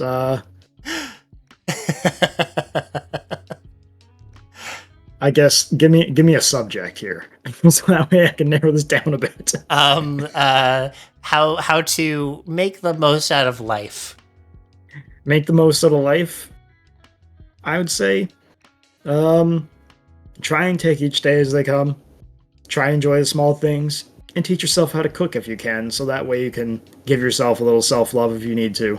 Yeah, exactly. Because even though some people may be opposed to cooking, a small, simple cooked dish is one of the little joys we have that no one can take away from you. I know from experience that is the truth. If you dedicate yourself to one little thing, like one little meal, then you'll be very proud at yourself as you improve over time. You're having a bad time, it's 4 a.m., you can't sleep, you're a little hungry, make yourself a little cheese omelet. Things will be better. Yeah. Better and days. You just have a little omelet. Because we all need an egg in these trying times. Also, Ellie calling you out with That's a good question is your catchphrase now. Oh no, that's a good question. listen, everybody. This is very important. Yeah. I do it all interview long. I don't know if anybody's caught on, Mhm. but if I ask a question, I intentionally say it as long as possible so that my guest has the chance to like think about it so they're not sitting there as long in awkward silence. Mhm. So what Rig is doing is just an extension of that, so there's no dead air. Yep. Podcasting facts with Irisu and Rig. I'm helping. I'm stress testing this formula.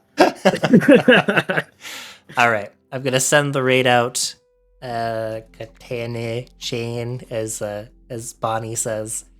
Let's give Cat some love. I will see you all tomorrow because I'm going to be streaming Crab Game.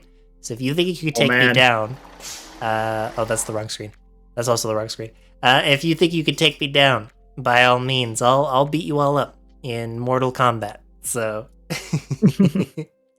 Sounds like fun. It's all fun and games until the lights go out. yeah, which is now a game mode in Crab Game actually. Oh dang, it is. It's been a while since I played that game. Yeah, they added it in. I don't. It's not my favorite game mode, but it's a game mode nonetheless. I think from remembering playing it, I really like the one where you have to like get under the falling stuff and go into the safe zones as like the stage rains cubes down on you. Yeah, that one's great, and you just slide into there, and you're like, ah. And then you kick somebody else out. Yeah, you just push them out. He's like, why'd you do that? Ah, you're crushed now. Yeah, this is my favorite part. I love sitting in the end screen and talking about random bullshit until chat leaves. There's a certain charm to it, I'd say. Like radio shows of old, as they're zooming out or like they're signing off, and they have the little banter behind. It's like the extended goodbye of family. There we go. We're gone. Perfectly timed. Yeah.